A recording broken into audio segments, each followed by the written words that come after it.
going on, everybody? And welcome on in to the Garage Beers podcast, episode number 240 here. And it's Thanksgiving week. So happy Thanksgiving week to everybody. Hopefully today was your last day of work, if not tomorrow, and then you get a couple of days off. Celebrate Thanksgiving with the family and eat a bunch of food and watch some football and just have a great week. We've got a great show for you here tonight on episode 240. As there's a lot of stuff going on in the world of sports. It's one of the best times of the year when college football gets to the end of the season. We get to rivalry week. We are there. So we're going to talk about college football.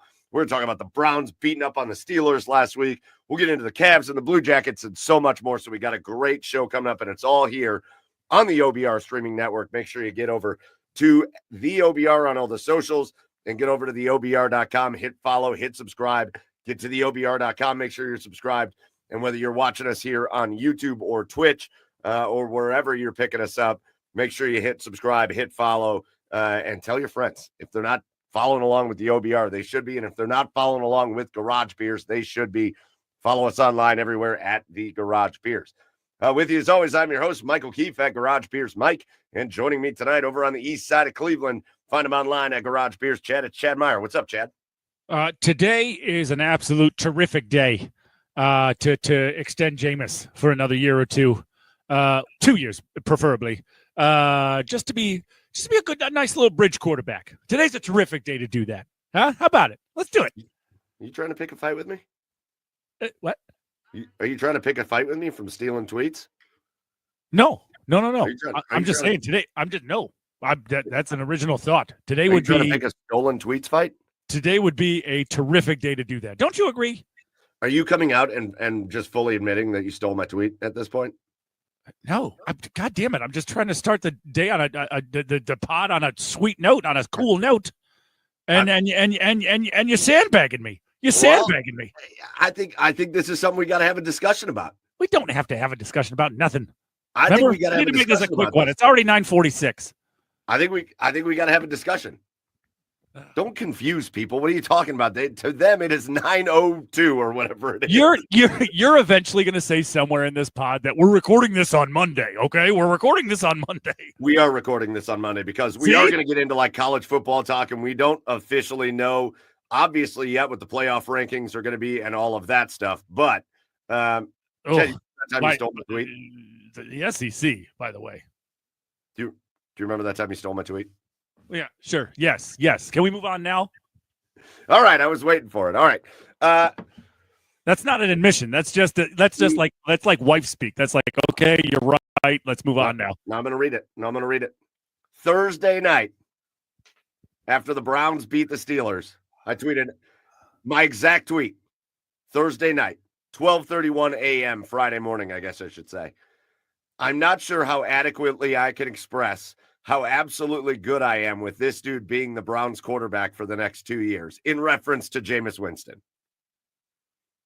Friday morning, later in the morning, Chad Meyer, I'm not sure I have the words to express how very okay I am with Jameis being the starter the next 2 years. It's a stolen tweet, Chad. It's stolen. Nia Jax is wrestling Bianca Belair right now. Oh, come on, Chad. Get in the conversation. What? There's no conversation to be had. We already had this conversation. No, we didn't have it here. Okay. Yeah. We need to have it here. Yeah, it's a similar tweet, but it's not a stolen tweet. You came up with the exact same wording? That's the exact same wording? Read that again. Exact same. Read that again and tell me where it's word for word your exact same tweet. I'm not sure how adequately I can express. I have the words to express how absolutely good I am, how very okay I am with Jameis being the starter the next 2 years, with this dude being the Browns quarterback for the next 2 years. It's the exact same tweet. It's the exact same tweet. Fine. You win. Can we move on, wife? Can we move on, wife? Did you just read it and say, man, that guy's a wordsmith? I have to take that. It's not the same words. You're trying to tell me I use the words like adequately and no, I did not. I'm going to let the people decide this. Put it in the comments. Okay. You heard the two tweets. One came approximately 7 hours before the Put other. it in the comments that we're not going to see. Oh, I'm going to see him. Put it in the comments, and you tell me. Just so Do I have a people gripe be here? clear, Do I have a gripe? Am I wrong? Am I wrong? just to be clear, even though people aren't going to see this, but if you go to my Facebook page, you'll see that I had the exact same thought You did in not.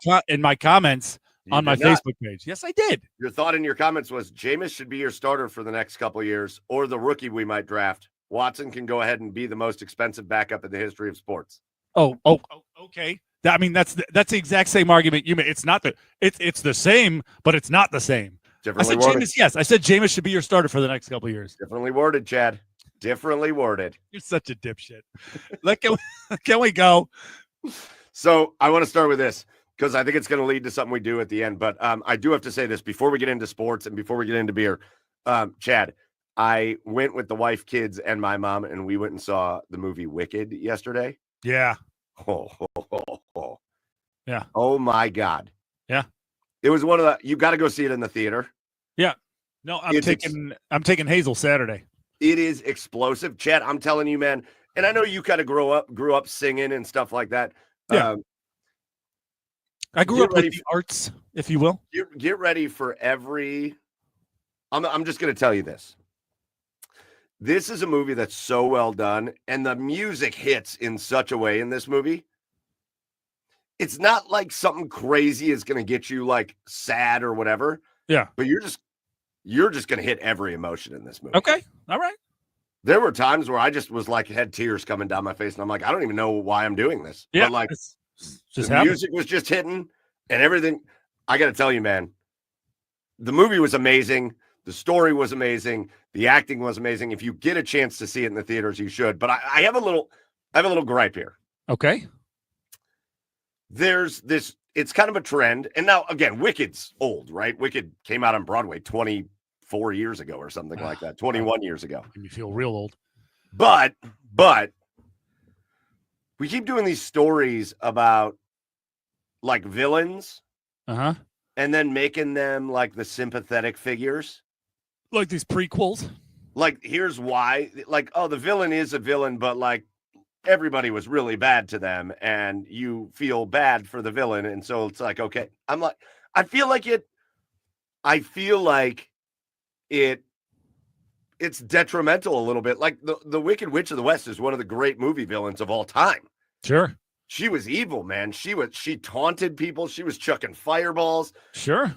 She was making fun of Dorothy crying because she wanted Aunt Em and like whatever. She was a terrible, horrible person. Right. The Wicked Witch of the West. And I feel like we do these movies where it's like, well, maybe she was the good person. Maybe she was the good one. And I'm like, no, she was the bad one. Why is it okay to let the villain just be the villain? Well, sure. I just think they're trying to give people a different perspective, right? Because I mean, most villains, in real life and in movies, have a backstory. Like, how did they become bad? Yeah, and the story's awesome. The story's awesome, but it's like I always think of like the Star Wars movies. Sure. When like they're gonna tell the origin story of Darth Vader, right? Right. And Anakin Skywalker was good, and you rooted for him, and he was a cute kid, and then he grew up, and you're rooting for him, but then like he made the decision to become a villain, and he was a villain. Yeah. He and was like a meanie head. I'm interested to see if the second part of this, because again, this was only part one of this thing. Right. Part two comes out next year, and I never saw the musical. Oh, really? But I'm interested to see if part two of this. Yeah, this is all new for me. Oh, I know the music, but this is all new for me. Okay. I'm interested to see if part two, if there's like a moment where she like actually is bad, or if she's just going to be good the whole way through. Because I think that takes away from it a little bit. All right. Yeah. I don't want to give anything because I've seen the musical. It's not anything. Well, I don't know. Maybe they'll adapt it differently in the movie. But as far as the musical, the live theater show goes, she's not super bad. But maybe they'll have a different take on it in the movie. We'll see. Well, like I said, to see it Saturday. I can't wait. We're gonna like get into a similar topic at the end of this just for fun at the end of the show. So I just thought I'd bring it up. But again, if you haven't seen it, don't let my gripe take away from the fact that it's stunning. It's an awesome movie. All right. So listen, we're going to get into episode 240. We got a lot of stuff to get to, a lot of sports-related talk, but we can't do any of it without starting with our Garage Beers of the Week. And so, Chad, why don't you kick things off, buddy? What is your Garage Beer of the Week this week? Well, my beer, Mike, is from the state that you're headed to for Thanksgiving, down there in Johnson City, Tennessee. This is Yeehaw Brewing. Yeehaw! Yeehaw! And it's the Dunkel. Obviously, it's the Dunkel, as you can see right there. This the is Yeehaw Dunkel. Zund und Dunkel. And you drink this, you'll shout "Yeehaw!" is what it says, But in a German accent. Yeehaw! Yes, yeehaw. But if you do drink this slowly, Mike, you're gonna enjoy notes of cocoa nips, caramel, and biscuits. Ooh, So, yeah, it's good. And there it is, right there. It's dark, like you like. Look at that. Look up. Yeah. Oh, Look yeah. at Mike, look. The Dunkel looks nice. The Dunkel, it's a dark German beer. And yeah, it's very good. Very smooth, very good. It's very good. I don't know if I'm saying the yeehaw properly, but yeah, it's a good, nice, very drinkable dark beer. Yeah. Good. Prost. Maybe you could just, I don't know. What do you have, Mike? Maybe you head off to your strip malls with your Smirnoff Ices. With your Siemens and your Smirnoff Ices. Silly American. I got a dark one, too. Nice. Look at that bad boy. Look at that bad boy. Nice. Look at that gorgeousness. Yeah. Look at the Garage Beers logo. Visible. Yeah. Maple syrup. I'm back at Great Lakes, and I got a beer that I feel like maybe it's a new variety of this beer because I think they've come out with this similar before, but man, have they improved upon it. This is Great Lakes Brewing Company's Cookie Exchange Milk Stout. Oh, nice. Yeah, okay. And I got to tell you what, man, this thing is a delight.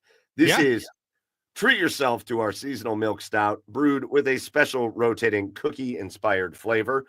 So obviously it's a rotating flavor. Whatever flavor they used for this one, delightful. It is outrageously good. Mike, did you see what's Fathead's Christmas beer? It's like sleigh ho sleigh or something, sleigh ride. Yeah. Well, there's Pimp My Sleigh. Pimp My Sleigh. That's it. Yeah. That's the one. That's like the Belgian one. Yeah. Did you see they're coming out with a barrel-aged version of that? Geez, that's already a big. They have two, and I can't remember what the other one's name is. Yeah. But Pimp My Sleigh is like that Belgian one. Yeah, you're gonna have to scoop it up because I know that's your thing, man. They're coming out with a barrel-aged one of that. So I mean, the more I think when I first tasted that, because it's not like the traditional spiced Christmas ale that I like. Yeah. It's more of that like Belgian style, that like Belgian double or triple style. Sure. I was like, I don't think this is my favorite, but the more I've had it, the more I really like it. Like that's a good beer. All right. I might have to check that out. So anyways, those are our Garage Beers of the Week. Get in the comments and let us know. Again, we're pre-recorded on this, but still put it in the comments because who gives a shit? Tell each other what your Garage Beers of the Week are. And now let's get into episode 240 of the Garage Beers podcast. And Chad, I think it's only fitting that we start in college football land. Yeah, 100%, man. Let's go. We're at one of the great times of any season of any sport. Yeah. And I think it's only going to be the best version of it we've ever experienced. Right. In major Division I college football. We are officially at rivalry week. We are officially at next week being conference championship week. And then we are officially at the 12-team playoff. And I got to tell you what, I'm interested to see what they do, but this thing is playing out amazingly. Beautifully. Yeah. It is playing out amazingly. There's going to be some teams that get in that you're a little mad that they got in. There's going to be some teams that are out that you might be a little surprised that get left out. But as things have gone so far, it's exactly what you want, though. You're arguing about who should be 10, 11, and 12 as opposed to 4. Right. And that is the point. And that's the thing. And that's the whole, like you said, that's the whole point. The argument between 10, 11, 12, and 13, 14, 15 isn't that wide of a margin, right? You're nitpicking when it comes to that. But when it was 4, you can make valid arguments for 5, 6, and 7. But 13, 14, 15, that argument is not very wide. So it's the top 12 teams are going to be the top 12 teams, and it's going to be the most deservedly top 12 teams. Heck yeah. And remember the way this is going to work. The top 4 seeds are going to get a bye, and then the next top 4 seeds, so that middle 4 seeds, are going to host playoff games. I cannot wait for that. I know. I can't wait for that. I know. The fact that some of these places are going to be like right now, like maybe somebody like Notre Dame is going to be hosting a playoff game in South Bend, Indiana at Notre Dame Stadium. It's going to be amazing to watch. Georgia or Tennessee or even Indiana, those teams might be hosting playoff games. It's unbelievable. Ohio State might be, depending on what happens in the Big Ten championship. What'd you say? Well, Ohio State, yeah, that's true. Yeah. And depending on how they treat what happens after that game. But let's look backwards a little bit, Chad, because we're getting a little bit ahead of ourselves. Let's talk about a top 5 matchup that went down in Columbus, Ohio State against Indiana. And I got to tell you, Chad, this reminded me a lot of a game that the game that you and I most recently broadcast for high school football when we called that Highland versus Anthony Wayne game. Sure. When Indiana came out looking good, Ohio State came out looking terrible. Not that Highland did that in that game. I shouldn't discredit the Hornets. But it looked like we were going to have a game, and it looked like Indiana came to play. And then all of a sudden, man, in that game, Ohio State just said, hey, wait a minute. We're Ohio State and you're Indiana. And Ohio State just dominated the Indiana Hoosiers, just absolutely dominated them for the rest of the game, offensively, defensively, special teams. Holy hell. They absolutely laid the wood to an Indiana team. And I think just as fun. And I love Signetti. I love the coach. But I think Coach Signetti needed a little kick in the teeth after all the talking he was doing. Well, he got that first kick in the teeth as the head coach of the Indiana Hoosiers. And Chad, Ohio State look ready, man. They look ready. You know, it's funny. Defensively, they did something so simple that they don't normally do.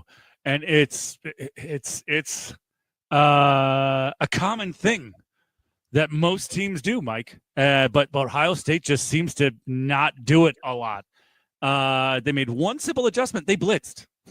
Yes. They blitzed, Mike. Yes. They blitzed, and they got to Curtis Rourke. I think it was 8 times, something like that. And Indiana was just could not recover. They just didn't. Right? Ohio State adjusted, and it was a thing of beauty to see. Now, offensively, like I said, remember when we were previewing it, I said Ohio State, for whatever reason, offensively needs like a quarter to get going. Yes. And I don't know what the hell that 4th and goal play was from the one. I'll never understand teams in general. I'll never understand teams doing a goal line fade or 4th and inches and not being under center. I'll never understand that. But they recovered nicely. And Will Howard, man, oh man, some of the throws that he made in that game were quite impressive. It was one of the better Will Howard games I've seen this year. And they just completely dominated in the second half. Indiana, you kind of had a feeling it was going to be that because Indiana was going to come out motivated. Indiana is a team that had nothing to lose, right? Like you said last week, new kid on the block. They were going to come out fired up. But, man, the more talented team took over, and Ohio State just ran roughshot the rest of the game, from the second quarter on. Again, Indiana scored on their opening drive immediately, 7-0, like nothing. And then they stop Ohio State on that goal line stand, and you think, oh boy, here we go. And actually, I can't even remember what I was doing at the time. I don't remember what I was doing Saturday, but I was texting with you, and I saw like Ohio State was knocking on the door. It was like whatever, 1st, 2nd, and goal, and they were down at the 1-yard line, and I thought, okay, touchdown, tie ball game.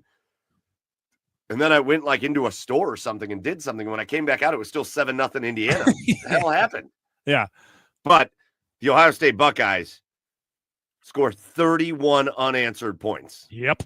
In the second quarter, they scored 14. In the third quarter, they scored 14. And then they scored the first 3 points of the fourth quarter, 31 unanswered points. And Indiana just didn't know what hit them. They just didn't know what hit them. No. They could not recover. I mean, Curtis Rourke was shook from the pressure he was getting. He was getting happy feet. He was letting the football go too early. He just couldn't make a decision. Yeah, I mean, that Ohio State defense got in his head from the first time he was sacked till the end of the game.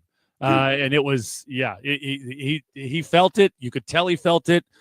You know, you were wondering all year if Indiana was going to have sort of a comeback to earth moment, and certainly from like the mid-second quarter on, they came back to earth. They still weren't a pushover. I got to give them credit. You got to give Indiana credit.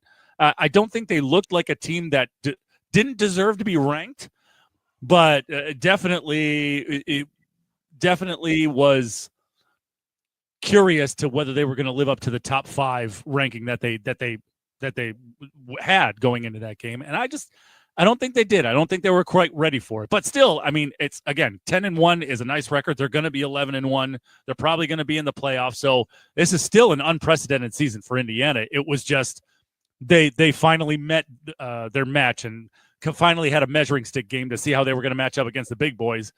And for about a quarter, they did, but no, it's you could still tell they got a long way to go. Dude, you keep talking about the pressure that Ohio State put on Rourke. How did that affect him? 8 of 18 for 68 yards. That was his score. That was the line for Curtis Rourke in that game, man. Ohio State just he probably hasn't slept this week seeing Ohio State in his nightmares. Yeah. And listen, we talked about it last week. And you don't want to like take away from a team like Indiana that's having the kind of season that they're having, because it's cool for them that they're doing what they're doing. Yeah. But I do think it's fair. The conversation of they had a cakewalk non-conference schedule. Yeah. And then the conference schedule was they haven't played anybody in the conference yet. They played the teams that they were supposed to win, and the teams that they did play that you thought might have been good. Like, remember we were all talking about Nebraska was going to be good this year. Nebraska stinks. The teams that they played stink. Yeah. And Ohio State's the first team on that schedule that was like, all right, here's your test. Right. Here's the test. And I think Indiana's had an awesome season, but man, I don't know. With the strength of schedule and with the one team that they could have at least, even if Indiana would have lost by like 4 or 3 or even a touchdown, but a close game, hard fought right till the end, and they had a chance until the end, I guess I'd have a different tone. But I'll tell you what, Indiana looked exactly like what all the doubters have said about Indiana, which was they played a really soft cupcake schedule. They're a good team, but they've played a soft cupcake schedule. And after I watched that, I was like, how do you put them? I mean, I know they're going to win 11 games, but we're putting this team in the playoff. They are who we thought they were. Yeah. There's a little Dennis Allen about it. I think it was, I think the whole reason that there was so much hubbub about this Indiana team, and it is the way they beat that cupcake schedule, right? I think if they were winning these games 31-24, right, 27-24, or if these were closer games, I think the conversation would have been completely different. And I don't think Indiana's even sniffs a top 10 ranking, let alone top 5 ranking. But because of the way they dominated that soft cupcake schedule, I think that's why the conversation and the ranking happened going into this. And yeah, it was a prove yourself game. It was a prove it game. And yeah, like for a quarter they did. Again, like I said, beating the dead horse here, but for a quarter they did. But those last 3 quarters they showed their ass, Mike. They showed who they were. Full ass on screen. Yeah. So Kurt Signetti, hey, you're going to need to get more than JMU transfers in Indiana to really put yourself over the top. Okay, pal? So let's talk about where the Big Ten is going to wind up, because I do think you talked about the SEC earlier, and we'll get to that. But let's talk about where the Big Ten is going to end up, because you're going to end up with, at the end of the regular season, before the conference championship, you're going to end up with a 12-0 Oregon team unless Washington does something crazy in that game, which they shouldn't, because Washington's not great. Right. We're going to wind up with, again, Indiana is playing who? Purdue this week? Yeah, Purdue. They're going to smash Purdue. So It's going to be an 11-1 Indiana team. Penn State has Maryland, I think. So Penn State's going to be 11-1. Right. And listen, after the last few years, I'm not about to get ahead of myself. So we're going to preview this game in a minute, but I'm not going to get ahead of myself on Ohio State and that team up north.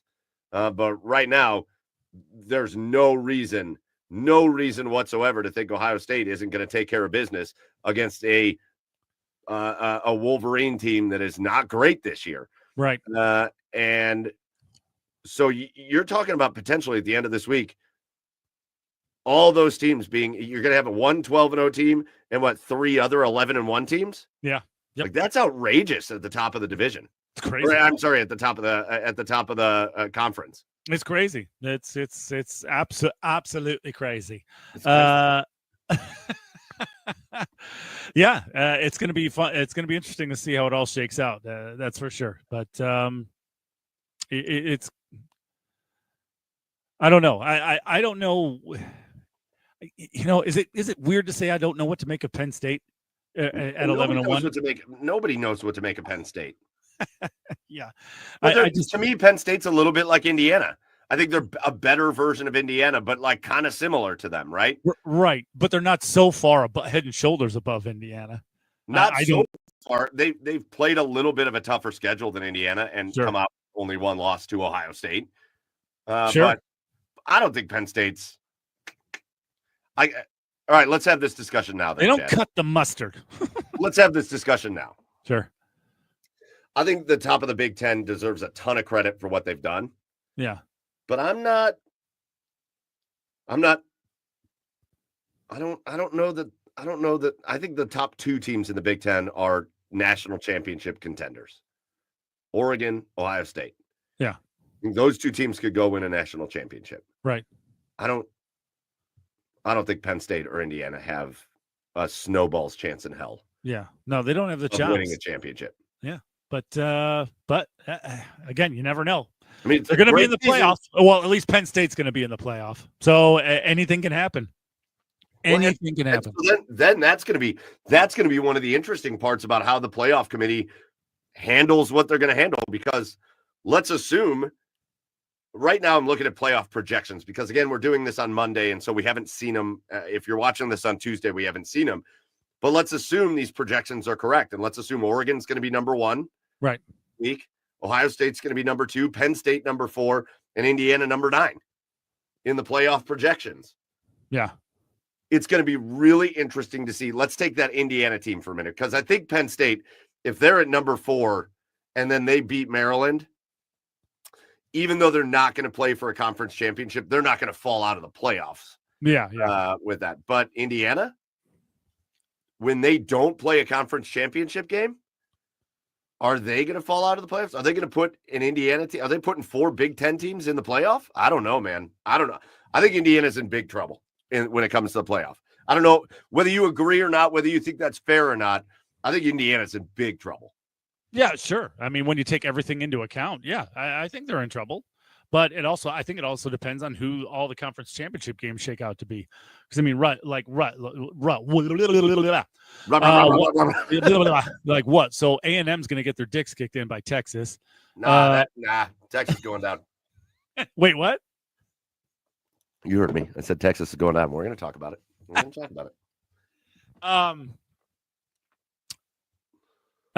Yeah, and then what else? You look at the Big 12. The Big 12 is, listen, for as fun, for as dominant and as the Big 10 and the SEC are, the Big 12 is probably the Big 12 is probably the most fun conference in college football, in my eyes. Just because I'd say before, I love chaos, right? I love chaos, and that conference is so chaotic. You know what it is? It's like the JV team of like a really good conference. Yeah. So the JV teams are all really good. Like they're good teams. Yeah. And you look out there and you're like, wow, these kids can play on this JV level of like St. Ed's or something like that. But in the end, these teams are going to come up against some of these big boys, and it's going to be like, oh, bye. Right. And that's what I'm saying. And that's, I guess my whole point is because the Power 5 conference champions are supposed to get into the playoff, but it all depends to me on who's playing in those games, because if they're already guaranteed a playoff spot, Indiana might be okay. but it all depends on who plays in those games. So yeah. Well, and the other thing that you're going to combat is, you know that this committee is going to figure out a way to get Alabama in this thing. I hate it, and I know. No matter what. I had this conversation Saturday, and I know, and I hate it so much because they do not deserve this. If there was ever a year that Alabama does not deserve to get into the playoff, it is this year. Yeah, and they're losing to, they're losing to goodish teams, but their losses aren't, it's not like they're losing to like the top 2 or 3. Like, that's what you've seen with Alabama the past couple of years, is like a loss or two, but it's come to like Georgia, who's number 1. And you're like, all right, well, I get that. Right. But like, they're losing all the teams, basically, they lost to Vanderbilt, first of all. And then they lost to Georgia. Or no, did they beat you? I can't remember. They beat Georgia, but that was like an incredible like back and forth game. They lost to Vandy. Who were their losses? Vandy and I think Ole Miss. They got their dicks kicked in by Oklahoma. And Oklahoma. Oh, that was this week. But a down Oklahoma team. That's not like that loss right there should have ended the conversation for Alabama. And yet the projection for Alabama has them at that 12 seed, which means they wouldn't make it into the bracket. But like, it has them there. And I'm like, what? How? Why? Come on, Auburn. Like, get your shit together. Come on, Auburn. Yeah, I think right now the projection is Oregon with a bye, Boise State with a bye. Yeah. Texas with a bye, and Miami with a bye. Those are the byes. So you would have, right now the projection is Georgia hosting Tennessee, just another SEC game. Right. Ohio State hosting Arizona State. By the way, I hated that. I think it's fun. I think it's great. But when like the 21 seed in the country beats the 14 seed in the country, do we really have to be storming the field? No. You're the 21 seed in the country. Why are you doing that? And you're beating a similarly ranked team. Yeah, right. I didn't like it. Notre Dame would be hosting Indiana. That's kind of fun. That's kind of fun. Yeah. In-state.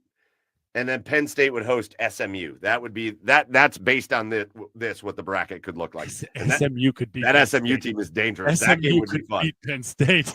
they could. I don't know if they'd be ready for the atmosphere at Penn State. But it'd be a whole new ball game for SMU. But right. I don't know, man. And they lost to Tennessee. Yeah, but and Bama lost to Tennessee. They're not playing in the conference championship. That has to factor in. You would hope, but. And Nick Saban's not there anymore. So, I don't know. Maybe.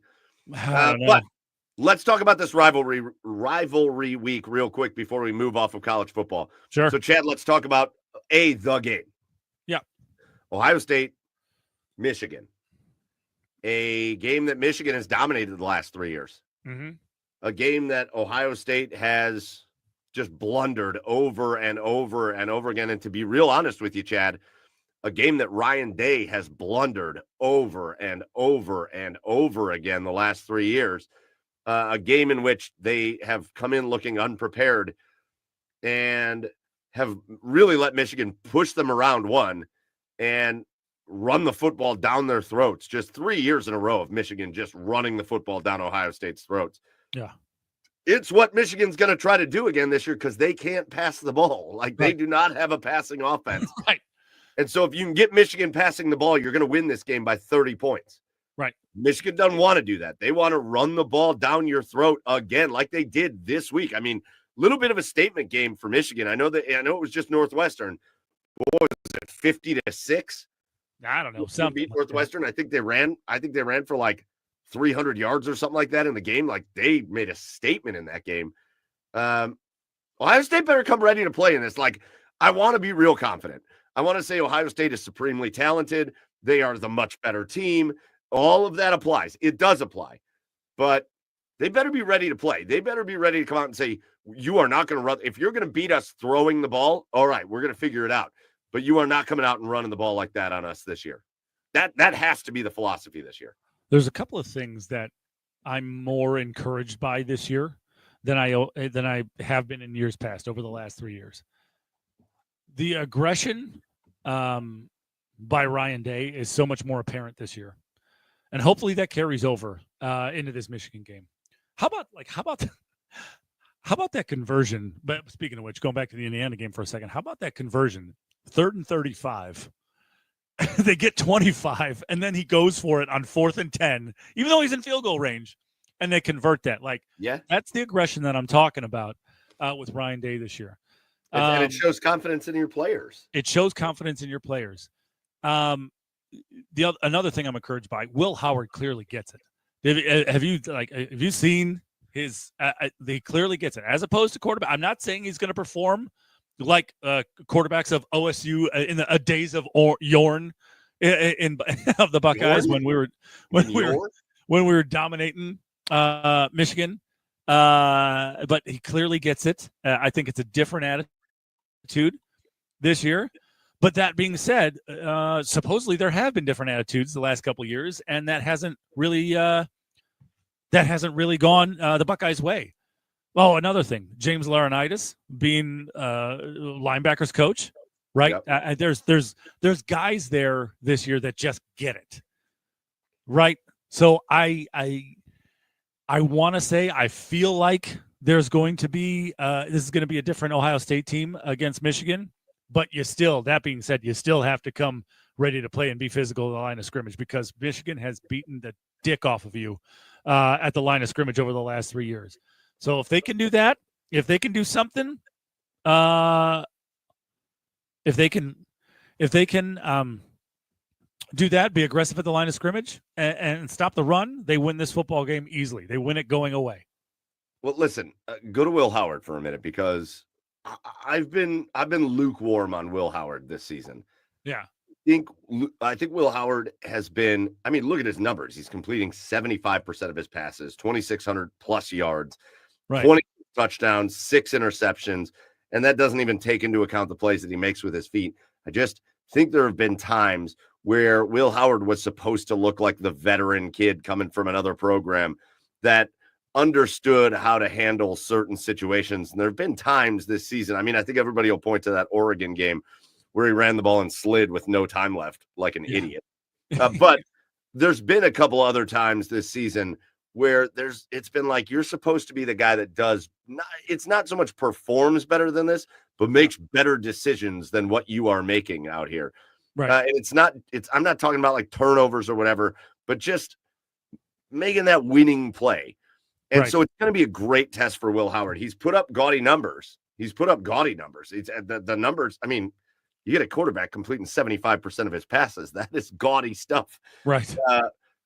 But this is going to be his opportunity to come out and kind of make that imprint on Ohio State football. And I'm going to compare him a little bit to JT Barrett, because JT Barrett was a guy I couldn't stand. JT Barrett. Yeah, same here. I didn't like really watching him. I didn't understand the fuss about him. It was clear that he couldn't really throw the ball very well. It was clear that he didn't have that like next level talent. But you know what JT Barrett did was, when the moment was big and when you needed a play, JT Barrett would make you a play. Yeah. And I think this is Will Howard's chance to kind of put himself in that JT Barrett category of like, hey, you're going out there against Michigan. It's a really good Michigan defense. Let's not get it twisted. This is still a Michigan defense that can play some football. It's not a good Michigan offense, but it's a defense that can keep them in games. This is your opportunity to go out as the quarterback of Ohio State and kind of put yourself in amongst those other quarterbacks as, I don't want to say a legend. I don't want to say Will Howard's going to make himself a legend for Ohio State, but kind of put yourself in that category of like, yeah, Will Howard was a Buckeye. Like, sure, that level of quarterback. Yeah, I mean, I think Will Howard's a better passer than JT Barrett is. But yeah, as far as winning plays goes, yeah, I don't think he makes enough of them. That's what JT Barrett was all about. Like, you've got to give him credit for that. Sure.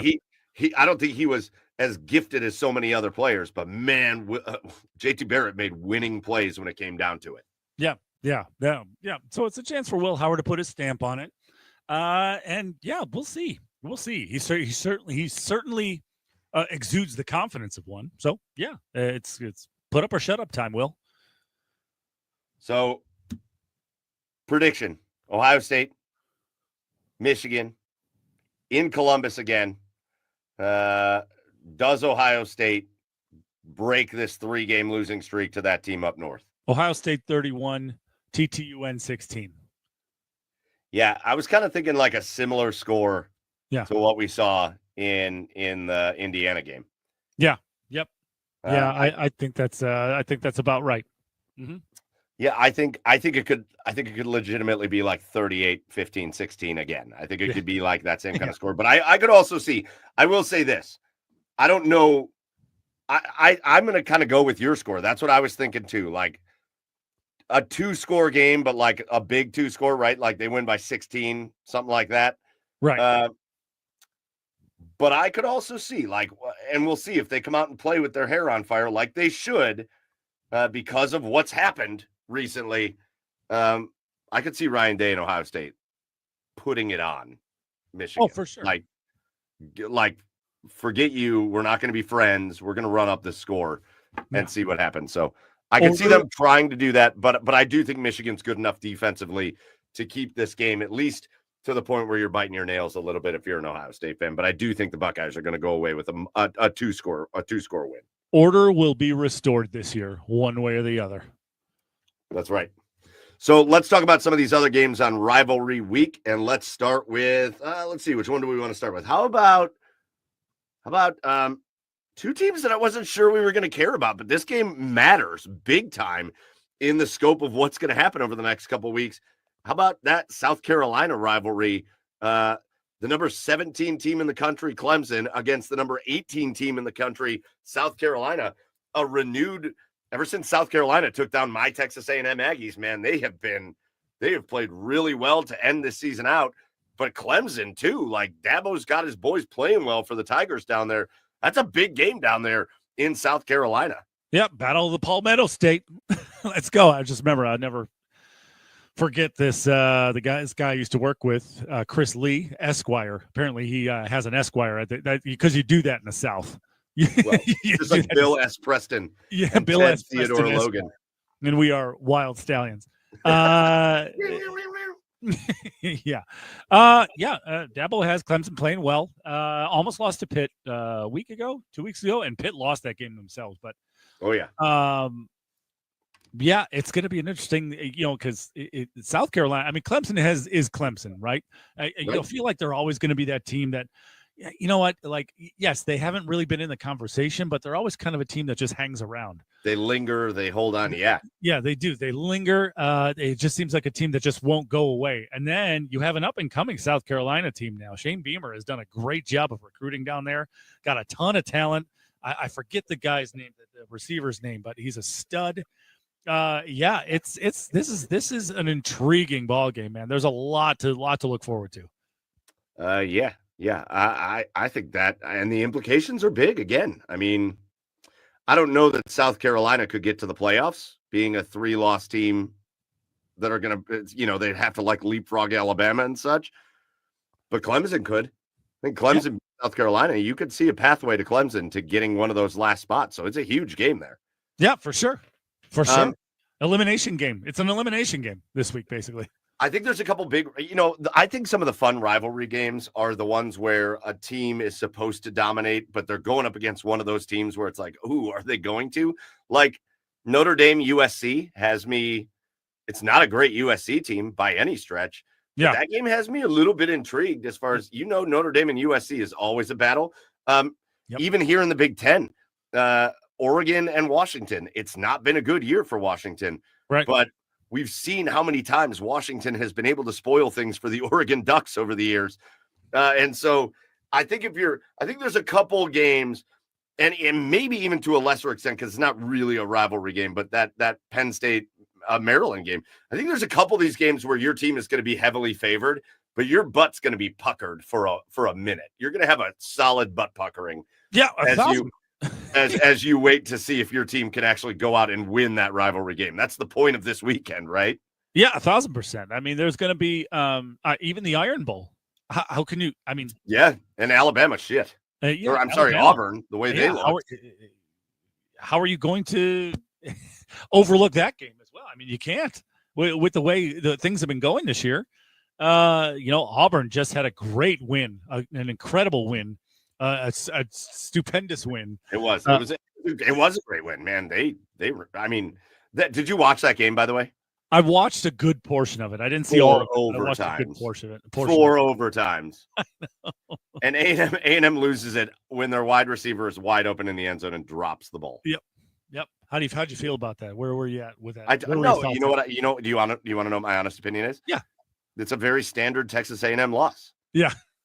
Like there's been times where Texas A&M has been able to kind of insert themselves into the conversation. Yeah. Like they did this year. Yeah. They were a top 10 team. Yeah. Yeah. And man, then they just always find a way to just shit down their leg in one or two games. And it's like, well, it's just what we do. Right. It's what we do. Right. Yeah. But I will say this. Huh? Bullshit. I will say this.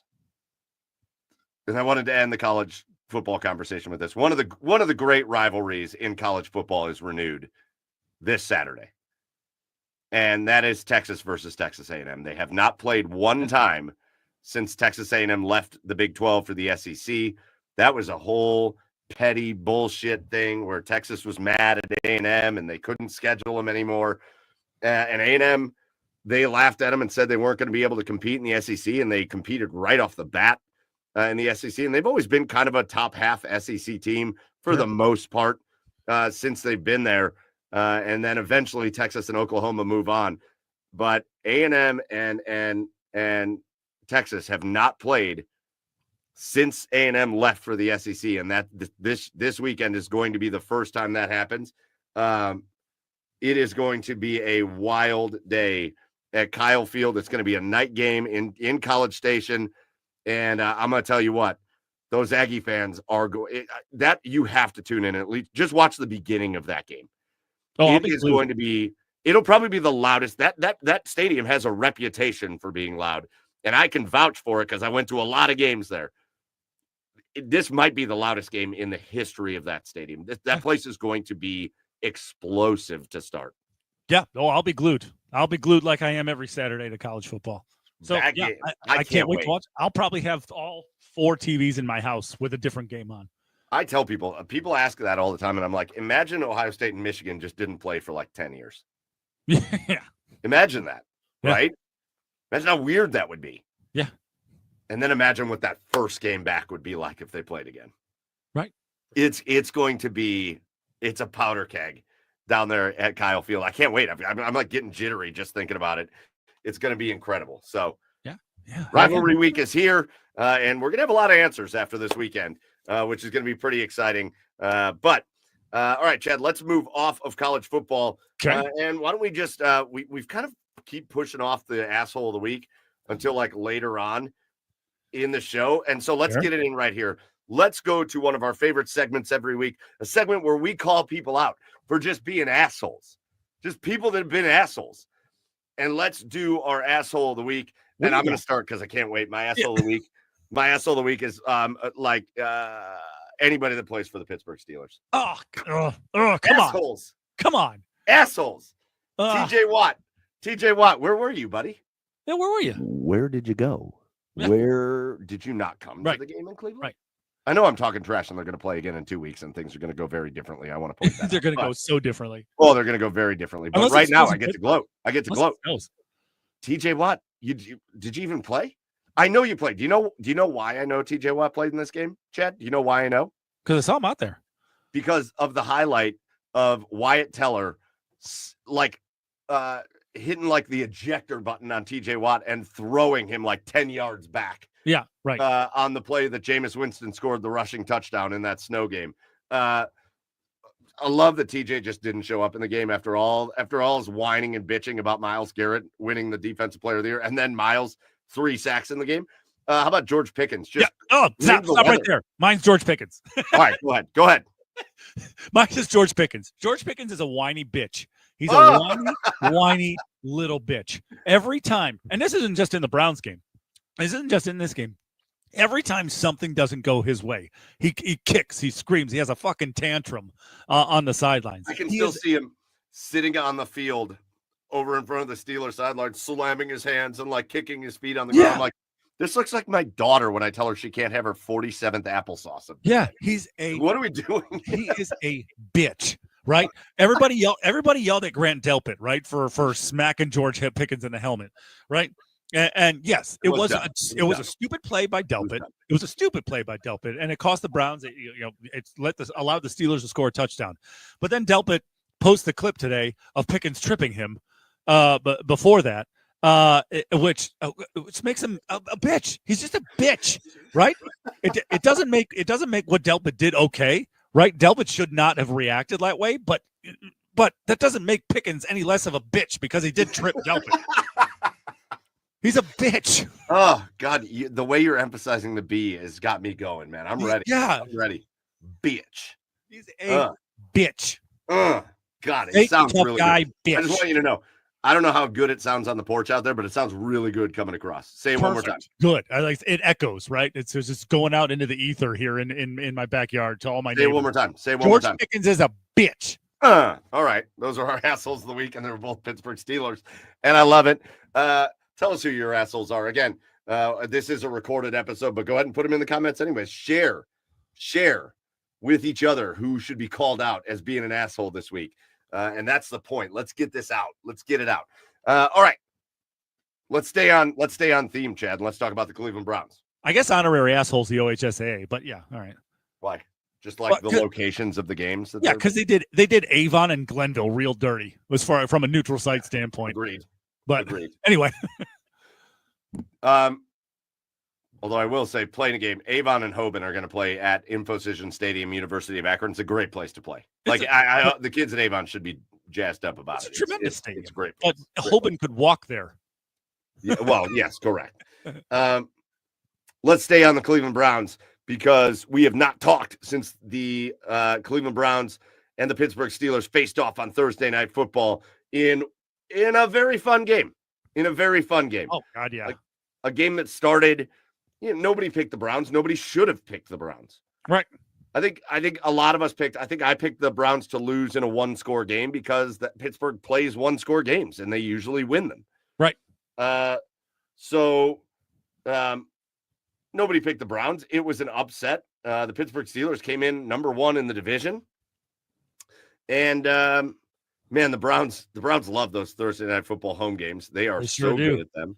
And they came out with an energy, and they came out with something. And I got to tell you, I think a lot of it stems from seeing Nick Chubb hit the end zone again. Sure. Like, he scored that first touchdown, and I feel like there was a noticeable change in the demeanor of the whole team. Yeah. It was like things are right again. Nick Chubb has found the end zone. Things are right again. And you have a leader at quarterback. Yeah, and Jameis was really good at certain points, and he was kind of waffly at other points, but like, man, when you needed him, when you needed Jameis, man, did he come through. Yeah, Jameis came through, and Nick Chubb came through. Myles Garrett with 3 sacks. That first half for Myles Garrett was unbelievable. It was awesome to watch. And I think the defensive secondary came through. I mean, there were some plays here or there, and they got to get out of these goddamn zones. I don't know why Jim Schwartz keeps putting them in these goddamn zones where they just keep blowing coverages. But the Cleveland Browns came out. It felt a little different. It felt a little different than maybe it did feel kind of similar to that Ravens win, but it's like there was a purpose to them again. Chad, this whole season has felt listless. It's felt like there's not been a purpose. It's felt like they're just out there going through the motions and just hoping they make some plays here or there. But whether it was the guys that I listed or whether it was again, we talked about the offensive line played really well in this game. How about Ifedi at left tackle? I think was really good in this game. How about Wyatt Teller again? How about Jerry Jeudy? Jesus Christ, Jerry Jeudy and Elijah Moore, and like these guys just it's like they came out and played with a purpose, and they came out and they beat the Pittsburgh Steelers, and it again, none of this matters for this year. The Browns could win out the rest of their games this year. They're going to finish 9-8, and they're not going to make the playoffs. Right. That's if they won out, which they're not going to do. But it's this kind of stuff as a Browns fan, right, Chad, that you got to be looking at, like, we're looking for stuff like this. I don't care that we don't get the number 1 draft pick. We don't need that at this point. That's not where the roster is. Nope. I'm looking for them to show this, exactly what they showed against the Pittsburgh Steelers on Thursday night. And I think, and I know this is bad, but the I hate to bring them up, but it's the stain of number 4. It's the stain of number 4. It is. And this is why you cannot bring him out there next year, roll him out there next year. He can never play another game for this team. Ever since he's gone, right? Like, I know the Saints was what they laid an egg against the Saints, but you know what? They bounced back, because in losses this year or before, when 4 was still playing, they would not bounce back. They still saw, like you said, they still seemed like the same listless, just no energy. They felt like they didn't even want to be out there. They didn't even want to get off the bus, off the plane. But it is just a renewed energy. There is a clear difference between a Watson-led Browns team and a Flacco-led Browns team last year, and a Watson-led Browns team and a Winston-led Browns team. There is a clear difference. Well, and Mike, I swear to God, if they roll 4 back out there next year, they can't. Mike, if they roll, I will actively root for them to lose games. I think I will too. I think I you know what? I think that's fair. I'll never root for the Browns to lose, ever. Not the Browns. But I will never root for 4 ever again. No. I will hope he actively tanks games for the team, so that he couldn't have made it any more clear than what he did this year. Yeah. And that's but why if they roll him out next year, I will 100% actively root for them, for him to fail. No, I'm actively going to root because that's the reason why I'm actively going to root for the Browns to lose games next year. Because at that point, because if the organization decides to roll 4 back out there, they deserve it. Because because you talk about business decisions all the time. Like, I don't care how much money he's making, Mike. Somebody other than Watson, number 4 at quarterback next year, doesn't make business sense. It does not make it at all. I guess what I'm saying, Chad, is I'm never going to root for Myles Garrett to lose a football game. I'm never going to root for Nick Chubb to lose a football game, or David Njoku, or hopefully we see JOK again, because we still have no idea what's going on with JOK. Right, sure. Or Denzel Ward or Grant Delpit. I'm not rooting for those guys to lose football games. I'm going to actively root for Deshaun Watson to be terrible. Yeah, no, but he can't. They can't. We're down a rabbit. I don't want to go down this rabbit hole right now. I don't want to go down this shit right now because it's too depressing and it's too fucking stupid that this guy's even exists in the National Football League anymore. Put his ass. Let him open up his own massage studio and get him the fuck out of here. No, that's that's the last thing I'll say is that's the last thing I want to say is they can't be this dumb 2 years in a row. They just can't be. No, but let's go back to the positive. But what a game! Honestly, what a game! When they needed to make plays, they did. And it was the energy that they played, like you said, with a purpose. Everybody was pumped. The swagger was back, right? And I think Nick Chubb had something to do with it for sure. Nick Chubb's slowly rounding into form again. I mean, these guys. It just, I don't know. It just feels like they're playing loose and having fun again. Like it felt like it did last year, and it felt good. It felt good. And come on, and seeing the snow out there, man. I know. I can't wait for the dome either. But man, oh man, what a scene it was too, just to see that. Yeah, I've not changed my stance on the dome. Yeah. And by the way, I want to say maybe it was Stainbrook. Maybe it was our own Brad Stainbrook from the OBR. That I loved the tweet he put out. He's like, well, we're gonna let one snow game over the last 10 years, because these games don't happen like that. No, they don't. Everybody acts like they happen all the time. They don't. Games like that don't happen very often at all. So what? One snow game over the last 10 years, and we're gonna be like, well, you can't build the dome now. Fuck yes, we can. Hell yes, we can. Imagine being in the dome and it's a whole glass ceiling and you can see the snow falling, but you've got a short sleeve shirt on watching a football game inside. It's lovely. That sounds lovely to me. I'm so in for that. We've had more. Oh God, what was it called? Like the sleet, rain, snow mix. Like we've had more. Grapple. Yeah, grapple. We've had more grapple games the last few years than we've had snow games. No, but it was cool. I think a couple things. One, the atmosphere was cool. It looked like Cleveland Brown Stadium was a snow globe. And shout out to the folks with Prime. Their camera work and the shots that they were getting was incredible. It was incredible, and it was fun. That was a ton of fun. I think also to hear the commentators, right, Michaels and Herb Street, and they actively a couple of times talked about how they had been in Cleveland for Steelers Browns games in the past, where it felt like it was kind of a Pittsburgh takeover, just tons of terrible towels. And it felt like a ton of Steelers fans. I thought it was really cool to hear Al Michaels and Kirk Herbstreit say, like, it doesn't feel like that. Like, it is Brown. This is a Browns game. There are Steelers fans here, but it doesn't feel the way that it used to, where it was kind of a Steelers fan takeover. That gave me goosebumps. Like, I was like, all right, we got to win this game. Like, we got to win this game. And so I think the atmosphere was great. I think the fan base was great. And if you were at the game and you haven't gone back and watched it on Prime, on replay or whatever, please know that they raved about the Browns fans. I will always love Kirk Herbstreit. I think he's great. Al Michaels is a legend. They raved about the Browns fans staying there all game long. Like, nobody left that game. Right. The scenes were good, man. Vibes were high. Vibes were high. Shout out to the shirtless, chunky dudes. Oh, God. They were everywhere. What are these people doing? They look terrible. What are you doing? That was awesome. That was pure awesome. It's another reason why dudes rock. But again, Chad, I've asked it a couple times because we've had so many disappointments this year.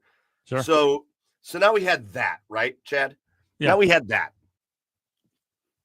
And it comes off the heels of just a horrific loss to the New Orleans Saints. Just horrific. Yeah. So how do the Browns build? I've asked this question, I think, every week. And I've asked, what does it matter? And maybe it doesn't for this year, but what does it matter? And what are we looking for now? Now that you've seen the way they handle business in that game, now what are we looking for every week? I mean, well, you're just looking for more of the same. You're looking for pride. You're looking for guys having fun again. You're looking for watchable football, right? I mean, we know the talent that these guys have. We saw it all last year. We've seen it all the last couple of years.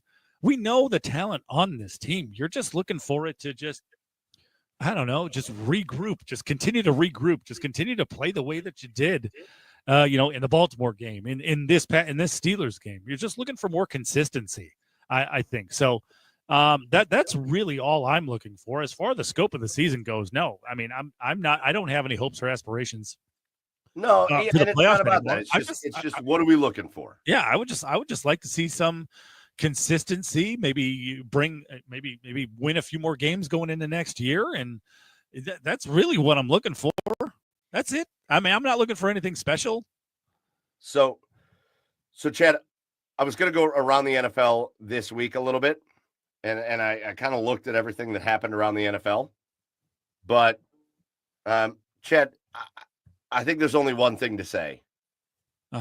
As I kind of look around the NFL and what happened this week, and that is, I don't know that anything else matters. The Detroit Lions are winning the Super Bowl, right? Like that. Like, so. Yeah, I think so. I hope so. I hope so. The Lions winning the Super Bowl would be amazing. I hope it's a Detroit and Buffalo Super Bowl. Dude. Yeah. That would be the only shame that would be as a Browns fan is that I would want that to be Detroit and Cleveland. Yeah. You know what I mean? But like Detroit and Buffalo is a close second. Would be amazing. Oh God. Oh, you just like that. The emotions got going there for a minute. Yeah, how cool would that be? Right. Two cities at either end of Lake Erie, playing the Cross Lake Super Bowl. Man, that game should be played in Cleveland. Yeah. They should make their own barge. They should make their own barge. Build the dome. Build the dome real quick. Trophy. Quickly, build the dome. Yeah, do it. I just everything that went on this week, and I'm sitting here looking, going, yeah, all right. the Bucks kind of got back to form. Baker looked great in that game, but they played the Giants with the Tommy. The Giants are a more dysfunctional franchise than the Browns. The only thing I like about the Giants is those Scarletta brothers on TikTok that go, "He's Italian. That Tommy Cutlets, he's back." That's what I want. I'm like, should we talk about the Cowboys with a win? No, that doesn't matter. Neither one of those teams is going to do anything. I think it's weird that the Texans lost to the Titans, but again, it just shows me like, well, that's just one of those games. We always talk about like these bad teams winning games they shouldn't. It's one or two every year, and that's the Titans win. But I think the games that you have to talk about this week, I think that Sunday night game, the Eagles and the Rams. I mean, the Eagles dominated the Rams. That's Eagles look like they're back. I think the Packers destroying the 49ers. The 49ers, they're done, man. Like the 49ers, they have an opportunity to go on a run because they do have the talent to do it, but like, I don't know if I see it. Yeah, I don't know if I see it happening. All the injuries they've sustained this year, and yeah, it all just leads me. And again, the Baltimore Ravens are kind of whooping the Chargers now, so that game's going to end on Monday Night Football.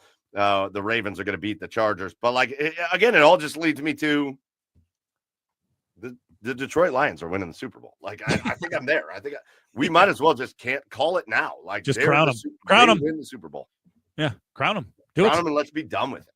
Yeah, fine. All right, last thing, Chad. The Cleveland Browns on Monday night. So Thursday Night Football to Monday Night Football. That's the longest possible break you can have in a 1 week span of games. Yeah. The Cleveland Browns are going out to Denver this week, and they are taking on a Denver Broncos team that beat the shit out of the Raiders this week, and a Denver Broncos team that has played better. It's a 7-5 football team. Bo Nix playing pretty well. Cortland Sutton has been really good for them. Did what's his face? Did the running back for the running back out of Notre Dame? What was his name? Estime. Yeah. Did he get going yet? No, he did not. They he went by committee. He played in the game, but like it's Bo Nix threw the ball 42 times in the game, and they beat up the Raiders. So the Browns are going out to Denver Monday Night Football. Let's talk about that game. How we feeling about the Browns and the Broncos on Monday Night Football? This is a tough one because Denver is really, really good defensively. They have a very good defense, so they're going to be aggressive against the run. They blitz a ton. And I think they can get to Jameis, and I don't know. I'm expecting this to be a low scoring game. And if you're on the Browns side defensively, you have to get after Bo Nix. You cannot allow him to get into rhythm. You cannot allow him to get going like he has the last couple of games, because Bo Nix the last couple of games has been absolutely killing it. I mean, remember 2 weeks ago they beat the shit out of Atlanta.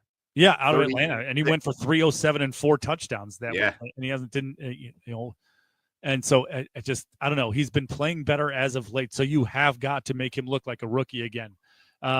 So otherwise, yeah, I don't know. I think this is, to me, everything about this screams low scoring to me. But we'll see. Jameis might be able to get going. I don't know. Because again, this is a very aggressive Denver defense, and it's a very good Denver defense. So this has all the makings of like a 19-16 game. The thing that makes me nervous is the Browns feel like they only play well against the teams they're super familiar with. Yeah, it's like they only play well against these division. They've played well against the division teams, right? They beat Baltimore, they beat Pittsburgh, they lost a close game to Cincinnati. It feels like they play well against these AFC North teams they're super familiar with, but Denver is one of those teams. I mean, the Browns have gotten smoked by pretty much everybody else. Sure. And Denver's one of those teams, they don't play a lot, and that makes me a little nervous about this game. I think the Browns can compete in this game. I think the Browns obviously riding high off of that victory. Jerry Jeudy emerging and wanting to show what he can do out in Denver. Like, obviously, Jerry Jeudy revenge game is certainly going to be on the minds there. Yeah.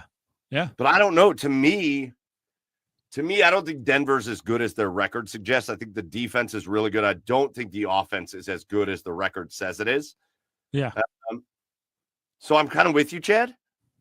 I in my head, I haven't made up whether I think the Browns can score enough points to win the football game. Right. But coming off the heels of this victory against the Pittsburgh Steelers, where you got Nick Chubb going a little bit, and you found a way to run the ball into the. I mean, again, it's 3 rushing touchdowns against the Steelers, 2 Nick Chubb touchdowns and 1 Jameis Winston touchdown. Right. But that's the way I think the Browns can win football games. Right. I feel like if Jameis is throwing for 2 or 3 touchdowns every game, I don't know. I don't want to say this is going to sound kind of stupid, but I don't know if that's the recipe. Right. But man, running the ball, getting the ball down there, grinding the clock, getting your offense some rest, getting your defense some rest, to me feels like the recipe. So if they can kind of keep getting things going, I think the offensive line looks like they're playing really well right now. Sure. I think I might go with like the same final score. I think I might go with like 24-19. Yeah. Browns over the Broncos. Yeah. I think we're just going to do it again. I mean, I don't think either of these teams are good enough to be able to pull away from each other. So yeah, I think it's I think it's going to be close, man. And you rely on Jameis, and sure. I'm okay. After again, you brought up 4 before. After what we've dealt with 4, I'll just live and die with Jameis for the next 2 years. I'm fine with it. Sling it. I'm perfectly fine with Jameis throwing 5 picks in a game and us losing by like 30 points. It's way better than what we were watching with Jameis Winston. Or I'm sorry, with Deshaun Watson. It's the same thing with Flacco. Like, say what you will, but like you just lived with the results. That's what you do with a gunslinger. It's you live with the results. He's going to let go of the football, whether the guy's open or not. He's going to throw it to a spot. If it's picked, it's picked. If it's complete, it's complete. He's just going to be throw to his spots, and you live with the good and the bad. Gunslinger, good. Unwanted dick slinger, bad. We do not. Let's get that dude out of here. Let's get that dude out of here forever. Let's get him out of here forever. All right. Did you give a final score prediction? Yeah, 19-16. Okay. All right. All right, Chad, I do want to get a couple quick hitters, and then I want to do a little draft. I want to do a little draft with you because I got in the mood. So let's start with let's go over to the Cavaliers. Okay. Because since we talked last, which actually the game happened last Tuesday, the Cavs took their last loss last Tuesday, or their first loss, I should say, last Tuesday against the Boston Celtics. Yeah. In a really hard-fought, good game in Boston, right? Like it lived up to the billing. Yeah. And Boston lived up to the world title champions that they are. Sure. But I was nervous. Chad, I've said it all season long. Since the Cavaliers went on that 15-game winning streak, right? I was nervous about what would happen to the Cavaliers after the first loss. Sure. Not that I thought they were going to go on a 10-game losing streak, but I was a little nervous that maybe the intensity would wind down when they weren't playing for the streak anymore. Right. And maybe it was time to like, all right, rest and not play with that kind of intensity and physical nature and whatever. Yeah. And, well, I was wrong because the Cavaliers have started a new winning streak. Now, they've only played 2 games since then, which is great. The Cavaliers haven't had this many days off. I talked to Tim Alcorn, the radio voice of the Cavs, and he was like, I haven't had this many days off since the offseason. This is great. The Cavaliers went from Wednesday to Sunday, right, between games, which is desperately needed. But they come out and they beat the Pelicans in what I was ready to call the Ty Jerome game, Chad, because Ty Jerome scored 27 points in the second quarter of that game against the Pelicans. And then last night, or I guess if you're watching this, it was 2 nights ago, Sunday night, the Cavaliers come out and they win again. And again, Ty Jerome goes for like 26 points in that game. And so the Cavaliers are just, now they're on to 2 straight wins. They are 17-1 on the season. And at what point are we, like, Chad, should we be there already? Should Cavs fans be there already? And what I mean by that is we're not really waiting for the other shoe to drop. Like, this is the Cavs. They're just this good. Yeah. Yeah. It's reaching that point. I don't know if it's quite there yet, but it's reaching that point. Are they going to win every game from here on out? Are they going to go 81-1? No, not at all. But yeah, it's time to kind of get with this team, right? Because the way you bounce back, right? Typically, if you're trying to bounce back from a loss, that can be a hard fought, game. But I mean, they've won their last 2 games with ease. Right. Right. And they just kind of picked up right where they left off offensively and defensively. And it's just, it's almost like Boston never happened. Right. They brushed it off and they came back and tied Jerome in a game where against the Pelicans, a banged up Pelicans team where you needed to step up because your stars weren't going to play heavy minutes after that Boston game. Yeah, they didn't play hardly any minutes. It did, and it just showed how deep this Cavalier team is. So you know what the best part about that is?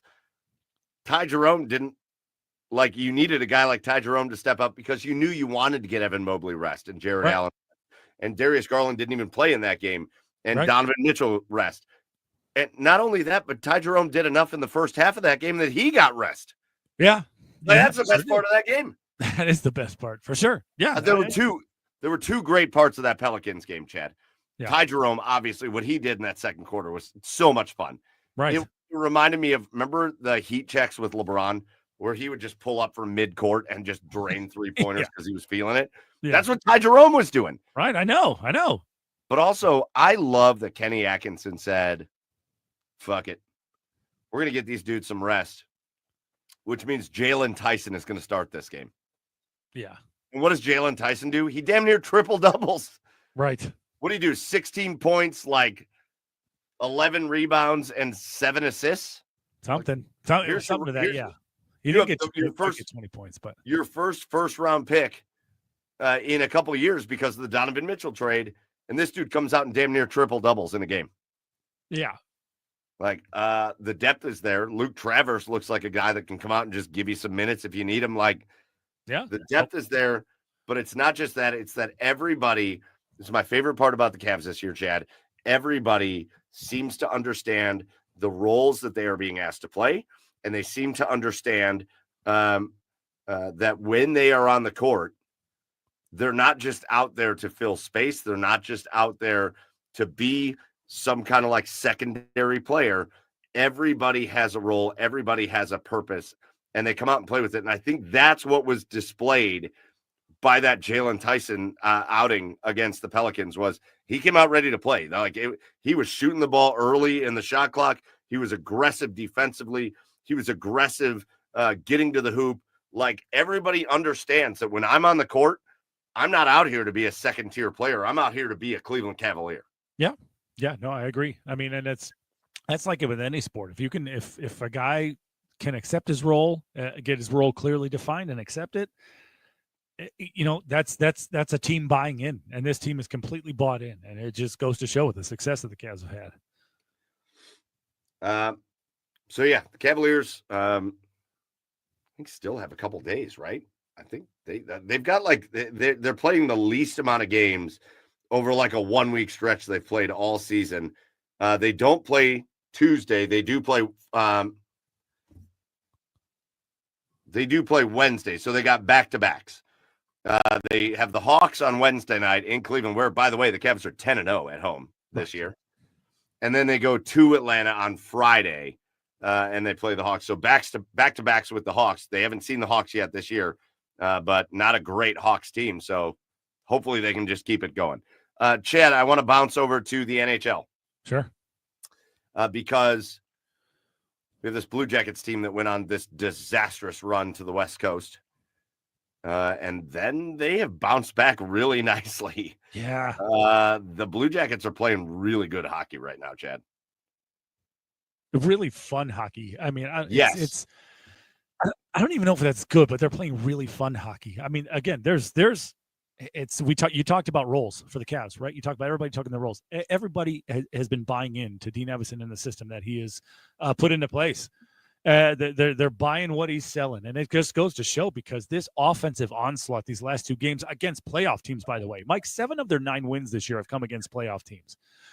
So they seem to just they seem to give a little extra anytime they know they got to have an elite opponent coming in. But it's they're scoring in bunches in a lot of the games this year, Mike. And that's just something we haven't seen, right? How many times have we seen that? The Jackets either go up big and then lose it, right? Or they get down by 3 goals and that's just the end of it. They can't score after that.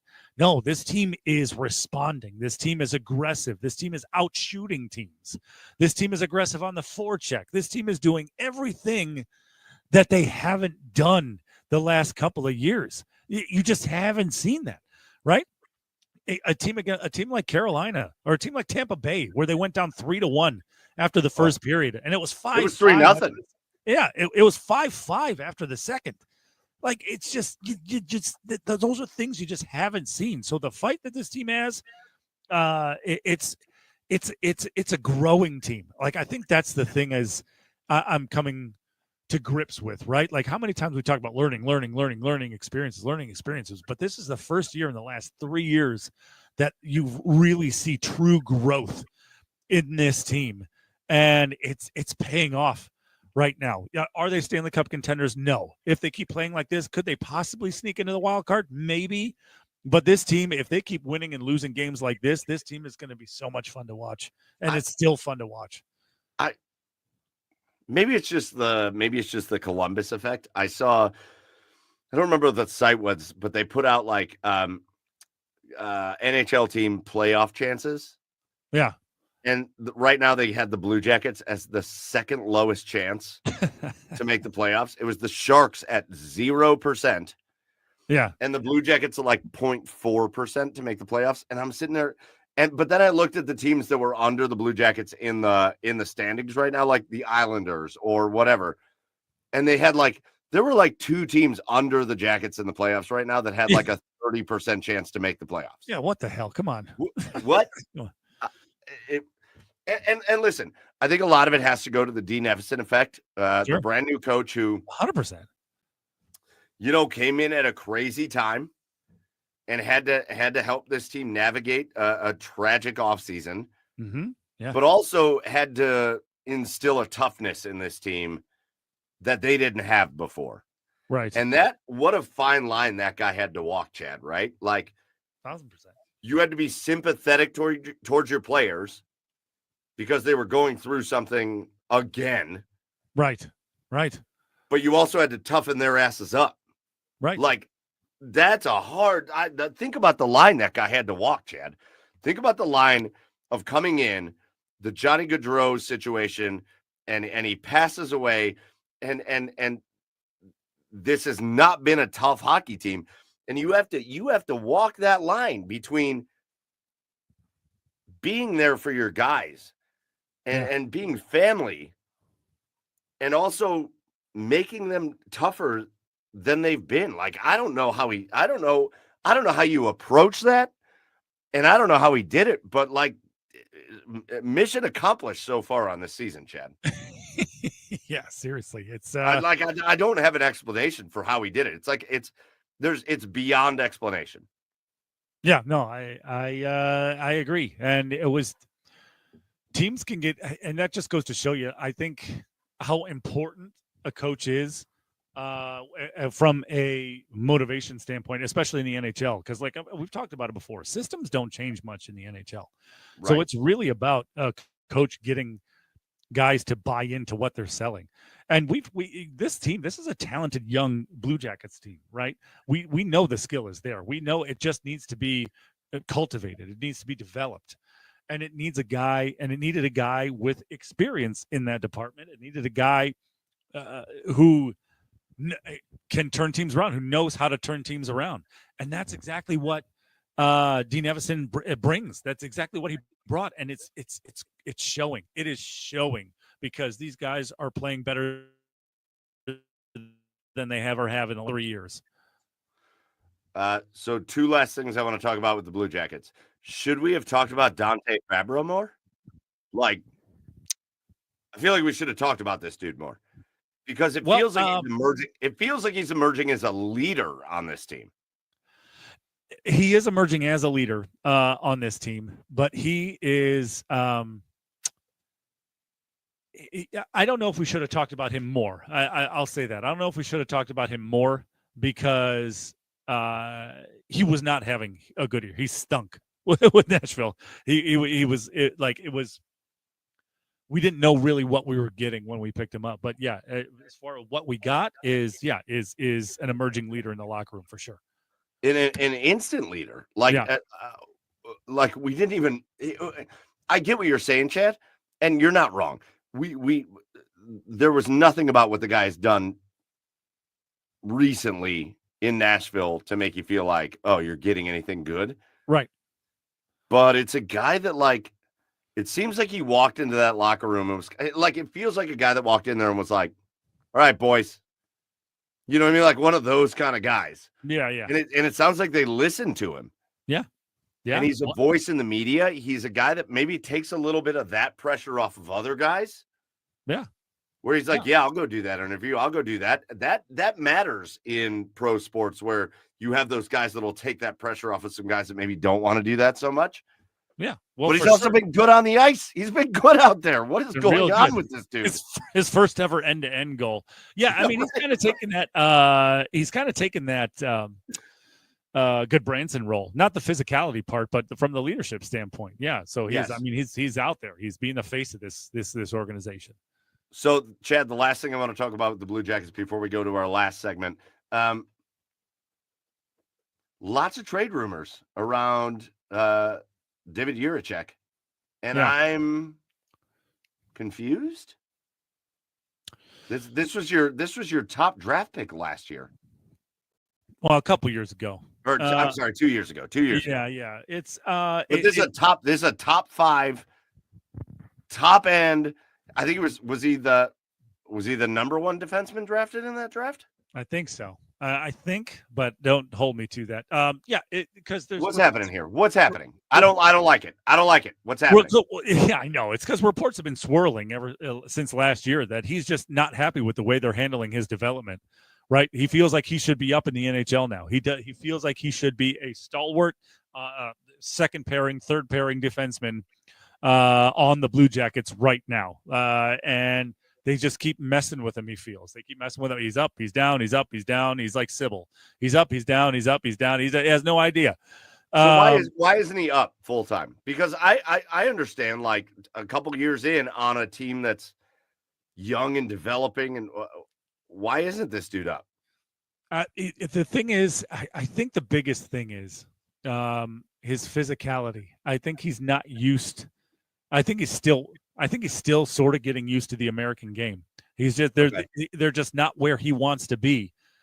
He's just not where they want him to be from a developmental standpoint. I mean, and anybody doesn't know, the ice over in Europe is a lot wider. It's more of a finesse game over there. The American hockey game is a lot tighter. Again, you got to be a lot more physical. You got to be a lot more aggressive. He's got the skill. He's got all the skill in the world offensively. I think they just feel like he needs to develop more. He needs to round out his game more. Yeah, and Yarmo saw it, and so does Don Waddell, obviously, for sending him back down. I was going to say, it was apparent that Yarmo saw that he needed that development time. Don Waddell sees it. Pascal Vincent saw it. Yeah. Now it's clear. It's clear that the new coaching staff sees it. Like, right. But I think on the other end of it, like, I don't want the Blue Jackets to give up on a dude that's 2 years into his NHL/AHL career, and a dude that they drafted super high because of the potential of him. Right. I don't want this dude getting sent away. No. So what do they got to do? What do they got to do to get this guy more involved? God, you know what? I don't know. because the Jackets, another thing that the Jackets have is a stockpile of defensemen, especially young defensemen, right now. So I don't know. I don't know what. But Chad, shouldn't he be among the best of those? He should be. But I don't know. I don't think they feel they know exactly really what to do with him yet.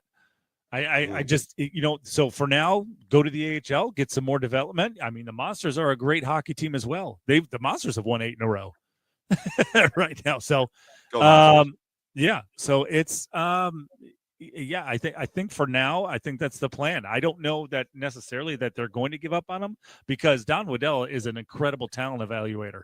So if he feels like that there's the potential there for him to be again a second pairing, a third pairing, maybe even a top pairing in the coming years, he's not going to give up on him. But it's Juracek being frustrated though is a whole different story. Well, I hope they get it sorted because when you take a dude, a top 5 dude, when you take the top defenseman off the board, much like Adam Fantilli, much like oh God, what's the name of the dude they drafted this year? Caden Lindstrom. Yes, much like Yep. Lindstrom, much like Zach Johnson, who's been so good this year. Oh, he's here, man. Yeah, he's Rival is we're making that leap. We're making the that leap arrival this is year here. with Ken Johnson. But when you're drafting these guys as a team like the Blue Jackets, they gotta hit. They gotta hit. Yep. You cannot trade Juracek year 2. You can't trade him year 2 unless you're like, we know for sure he's not gonna make it. Yeah. And Don's smart. I mean, he knows that too. So I would rather have them run him into the ground for 4 years than trade him in year 2. 100%. Or year 100%. 3 or whatever. I agree with that.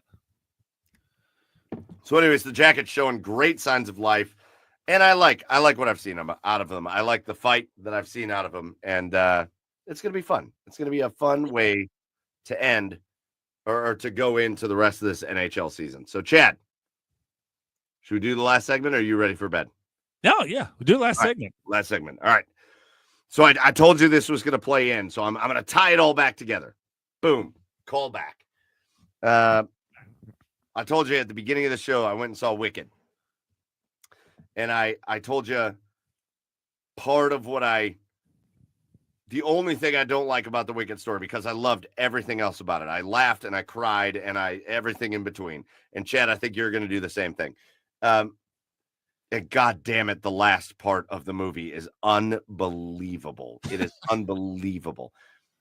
But it's the story of one of the great villains in movie history.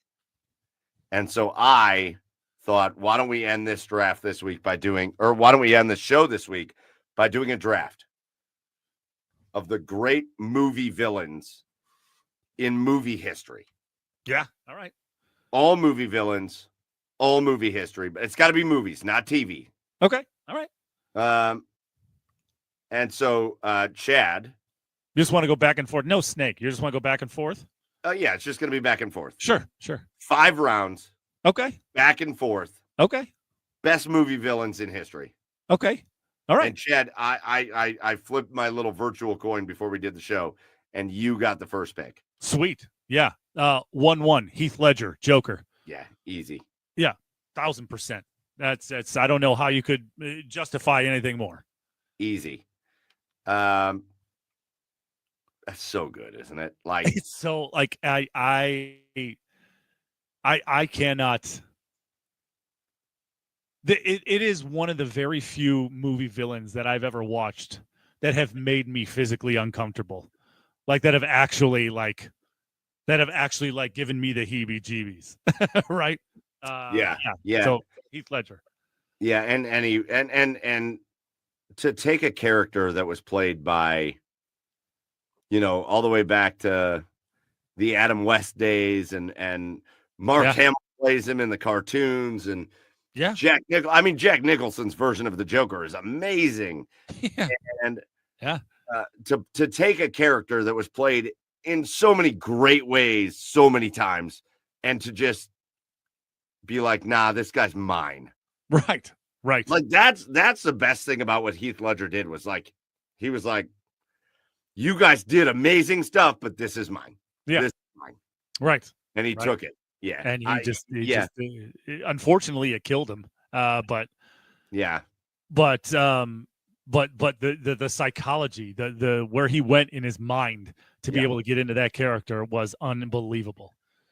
I'm gonna go chalk with my first pick. Okay. Because I do think it's the best villain in the history of movies. And I think it's Darth Vader. Okay. But yeah. And to be honest with you, I think, a lot of Star Wars fans really passionately, at least at first, I think it's softened over time, to be honest with you. Okay. I think they hated when they came out with episodes 1, 2, and 3. Okay. And I think a lot of people really didn't like those because of characters like ancillary Jar Jar Binks kind of bullshit. Sure.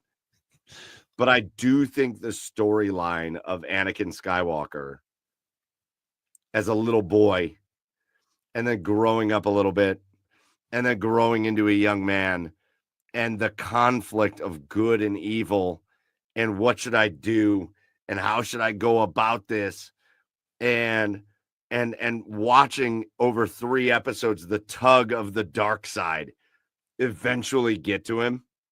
Yeah.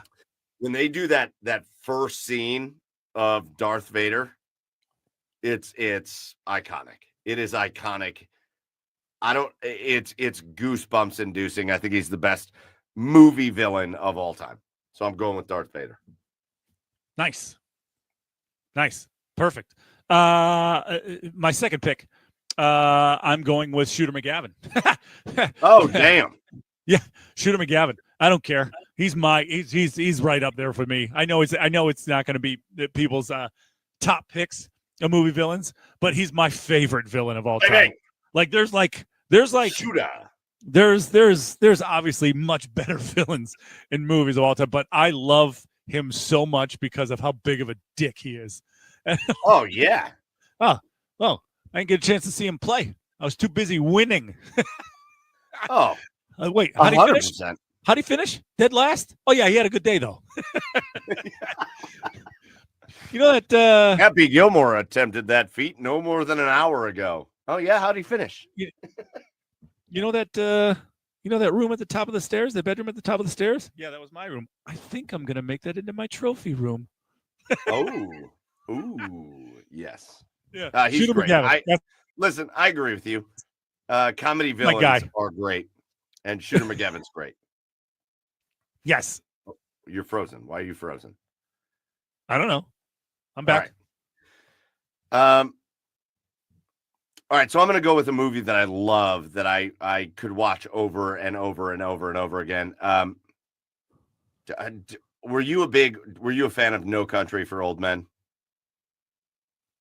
Oh yeah. Wow. I haven't thought about that movie in years, but I loved that movie. I loved that movie. Hell yes. Anton from No Country for Old Men. Javier Bardem's character, man. Walking around with that fucking only because I'm not a fucking cowboy, I don't know what that actual nail gun thing is called. It's a nail gun. It is, but it's like it's used to like put down cows so they can kill them for beef and shit. Right. I don't know what the name of the goddamn thing is called.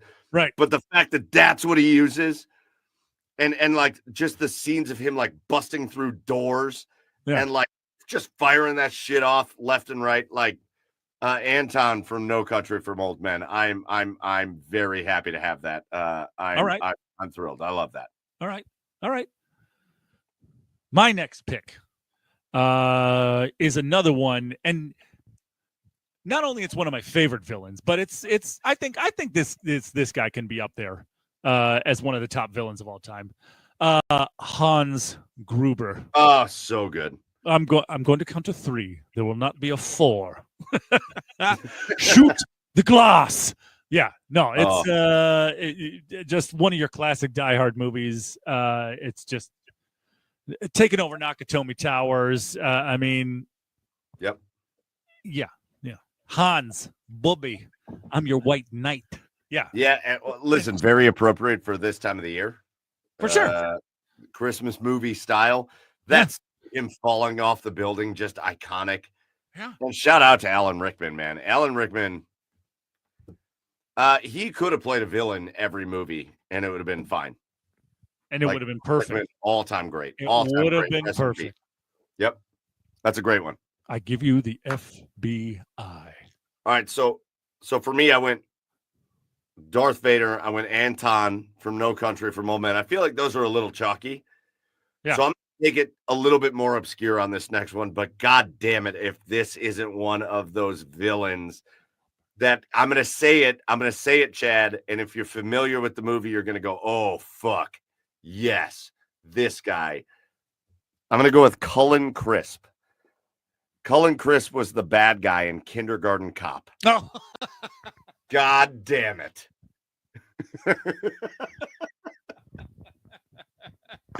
Tell me that isn't an all-time great bad guy. Yeah. His slick back ponytail. They're in like the showers and he's like got his kid held hostage.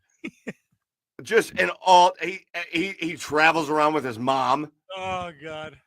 Yeah. An all-time fucking bad guy. Yeah, 100%. Cullen Crisp, I'm sorry, man. We could talk about, I won't spoil anything. We could talk about some like the biggest bad guys of all time. Yeah. But I'm telling you, if you're old enough and you're watching this and you remember Kindergarten Cop, I'm going to say Cullen Crisp.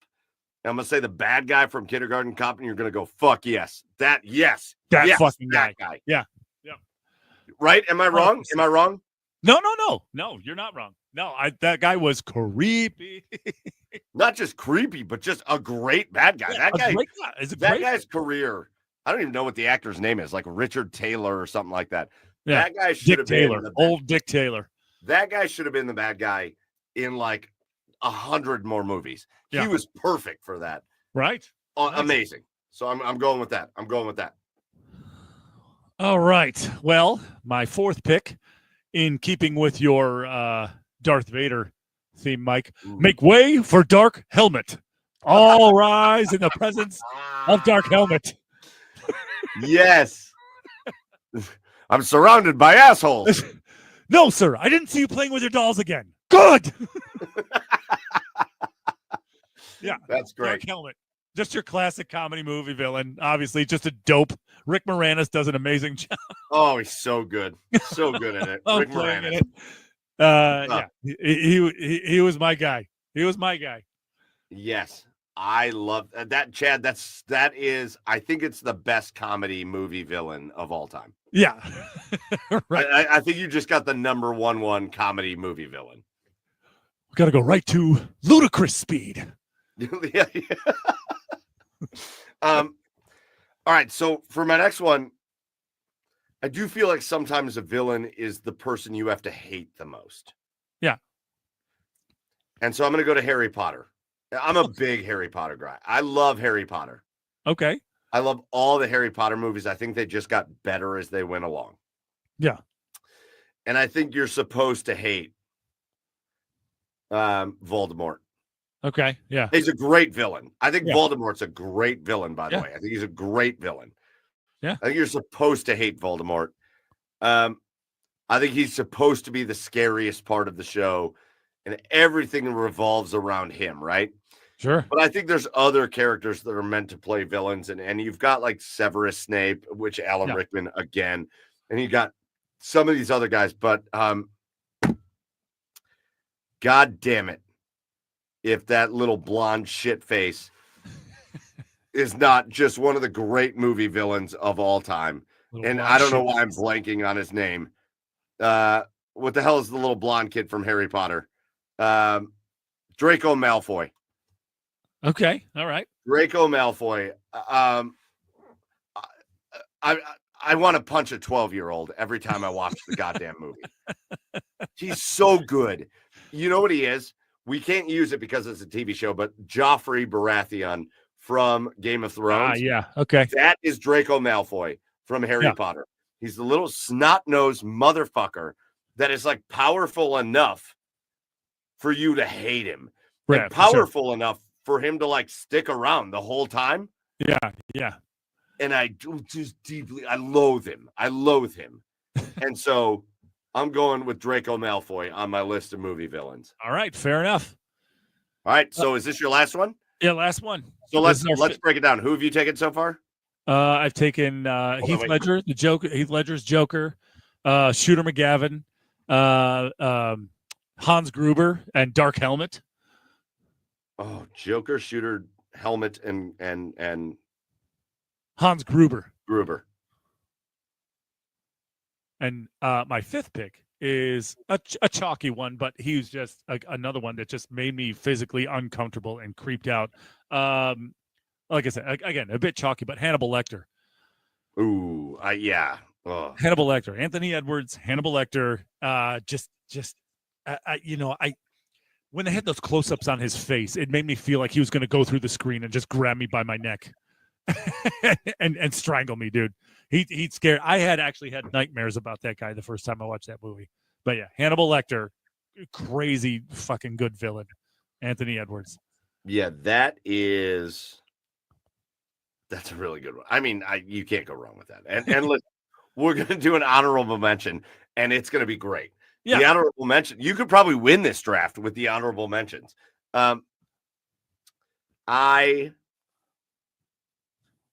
I don't love that I don't have a comedy one, really. Yeah. And so I'm going to go with my favorite comedy one. I don't know that these movies are going to withstand the test of time. Yeah. But God damn it, when they were new, they were all-time greats. I'm going with Dr. Evil. Okay. All right. From the Austin Powers movies. Okay. Does it make sense what I said there, Chad? Like, I think over time that movie's going to just be stupider and stupider. Yeah. But remember when those things were first coming out? It was like you had to go see them in the theater. Yeah, for sure. For sure. Dr. Evil launches a fucking rocket ship that looks like a dick. and they run entire scenes that are like, that looks like two balls and one strike. 2 balls and 1 strike. And like just some of the best comedy villainry of all time. Yeah. Zip It. I mean, Zip It became a part of culture. Yeah. Like it was like the Bud Light Waza commercials. Yeah, right. Zip It. I remember being a kid and we were all like, zip it. Zip it. Zip it. Zip it and do that. Zip it and do that. Big bag of shh. Zip it. Big bag of shh. And then they introduced Mini-Me, and then that's funny as hell. Shh. Even before you start. Shh. I think Dr. Evil, Wayne Campbell is Mike Myers' best character of all time. Yeah, for sure. I think Dr. Evil is number 2. Yeah. I mean, just unbelievable. All right.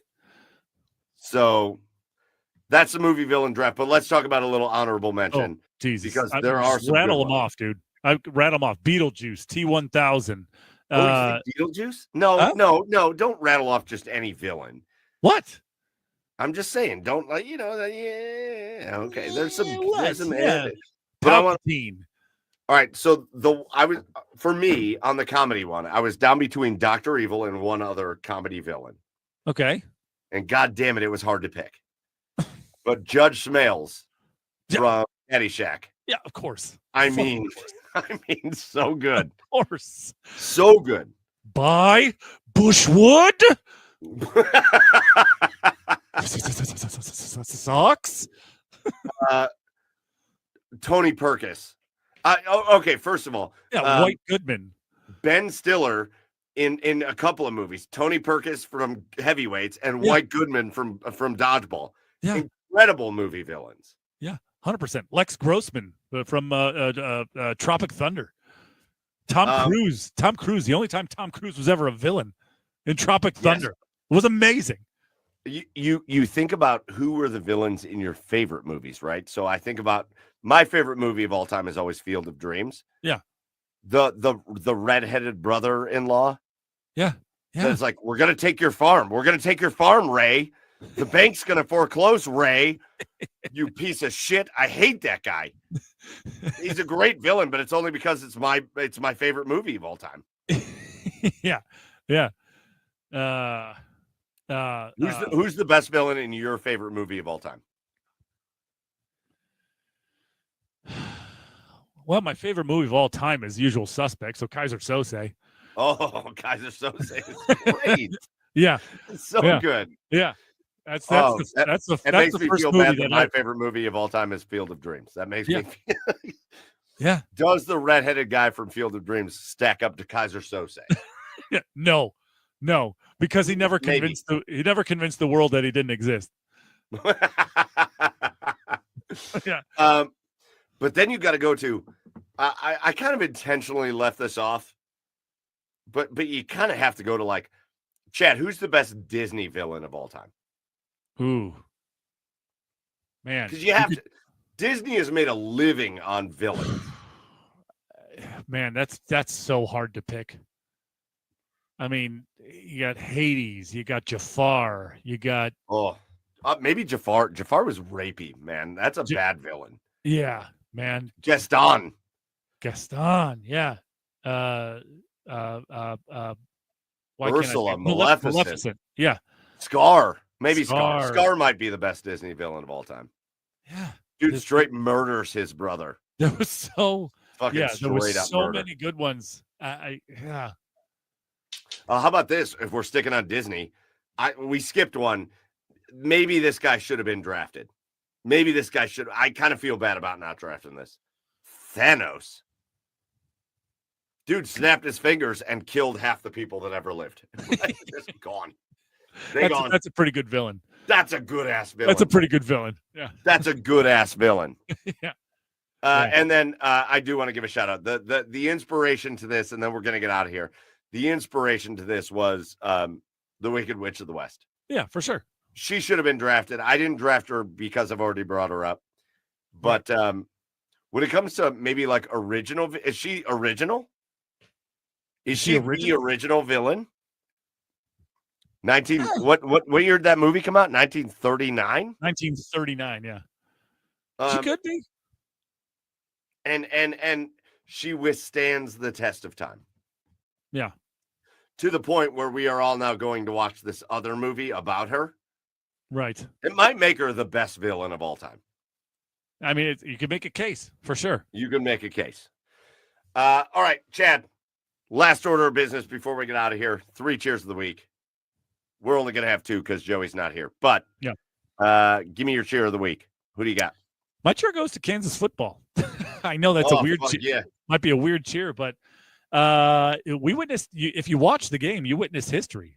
Kansas became the first FBS program in college football history, and there's been a long history, so that doesn't happen very often anymore, to beat 3 straight ranked teams after having a losing record. So what a time. I enjoyed watching them beat Colorado. I loved watching them beat Colorado. So yeah, congrats to the Jayhawks, man. Rock, Tuck, Jayhawk,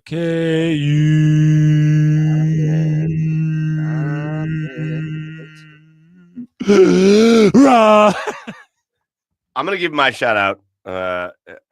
And I can't even tell you who it is, but I'm going to tell you, if you're a West Side Cleveland person, you got to get familiar, because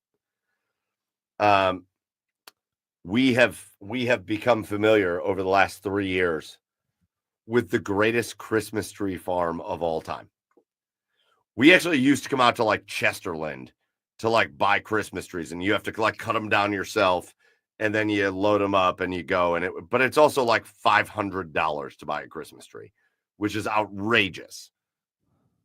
So out here on the west side of Cleveland, on Gore Orphanage Road, there's a winery called Vermilion Valley Winery.